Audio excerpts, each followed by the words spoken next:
vsako delo, ki ga delaš, ga moraš delati z veseljem. Ali piješ olje ali ne piješ olje, ali piješ vino ali ga ne piješ, ampak veselje moraš imeti do dela. Moje ime je Vanda, sem tule v Brbanu, sem prišla pomagat pobirati oljke. Postopek pobiranja oljk je tako, najprej moraš postaviti mreže, si pripraviti orodje, grabljice, podaljške z grabljice, lojtrice, tudi vreče pa vrč, opremo dobro imeti, dobre superge ali čevlje, da se lahko ti povesiš tudi na oljkico. Nekoč so starejši ljudje, to so puščavali oljke zelo visoke. Danes je pa drugi sistem, to gledajo, da režejo, da gre vse bolj na nizko, da lažje jih ubiraš. Če je pa spet tako previsoka, jo moraš pač obrezati do oljke in jo potem na tleh jo obereš. Potem z mrežo pokupiš vse oljkice, pobereš ven liste, te večje veje, ker so, in jo daš lepo v vrč in napolniš vrečo. Ta glavno pa je, dobra volja je najbolja, tako je rekel Kekec. Jaz sem Urška Agapito, živim na kmetiji Agapito, ukvarjamo se z vinogradništvom, oljkarstvom, oljarstvom in zelenjadarstvom.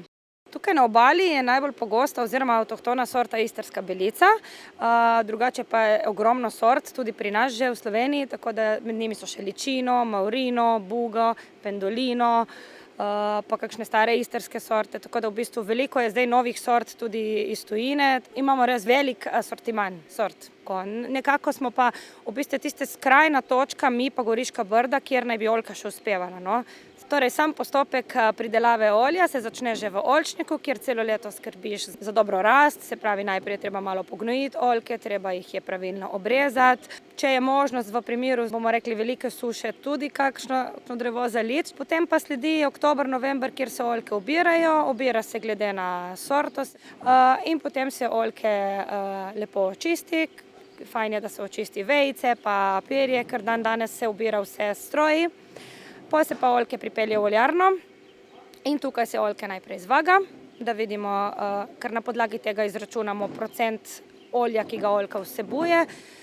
Postopek je pa tako, oljke se najprej operejo, potem se oljke zmeljejo se skupaj s koščico, se pravi ena taka masa, ki je vse vsebovano notri.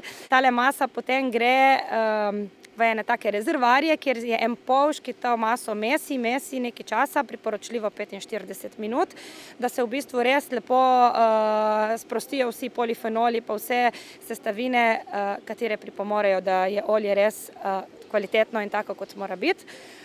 Segrevamo maso do 27 stopinj, do teh stopinj je olje še vedno ekstra deviško oljčno olje, hladno stiskano, ker nad 27 stopinj se potem olje lahko že pregreje. In iz teh rezervoarjev po določenem času gre masa še v dekanter oziroma po domače centrifuga, kjer v bistvu je postopek, da se olje loči od preostale mase, bomo rekli stranski proizvod ali produkt pa gre na drugo stran. Tako da imamo potem v posodi čisto oljčno olje.